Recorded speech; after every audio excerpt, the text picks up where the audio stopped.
Deci, în drumul nostru, mergem, Și mergem. mergem, Și mergem. o piatră. Și mergem. Ține camera. Și mergem.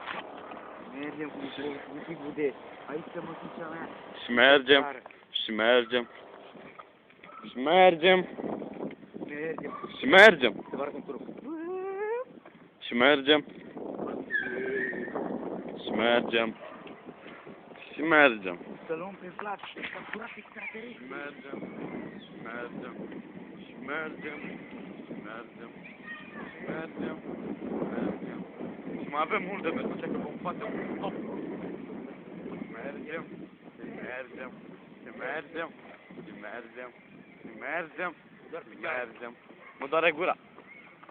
Acum vom opri și vă vom arăta unde ajungem peste 30 de minute.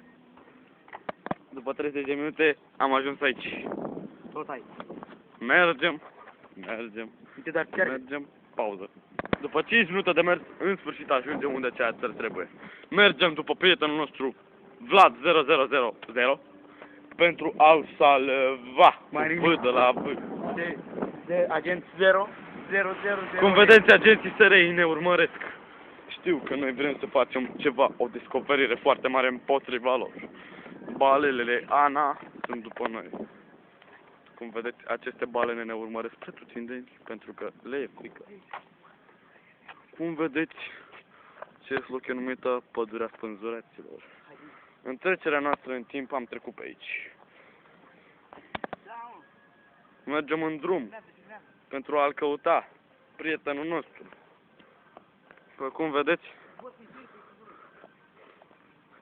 urcăm, coborăm, mergem. Mergem, cobor și eu după ei. Ana, bă! Un câine mort! A, dar știu că ți-a... Bă, să încerc pe ce bine de acum. Ana, dar ții cu apa asta. Apa de țeavă conductibilă Idaltovie curge. Și curge. Și curge. După cum vedeți, Sebi explorează locurile încercând să-și Au! de teritoriu. Extraterestri ne urmăresc. Să fugim!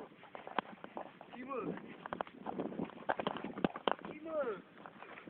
Un extraterestru care ne urmărește. Îl vom examina de sus pentru a nu ne putea afecta. Acel extraterestru.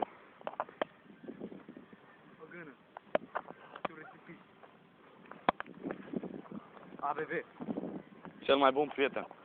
Mergem după Vlad. Baftă!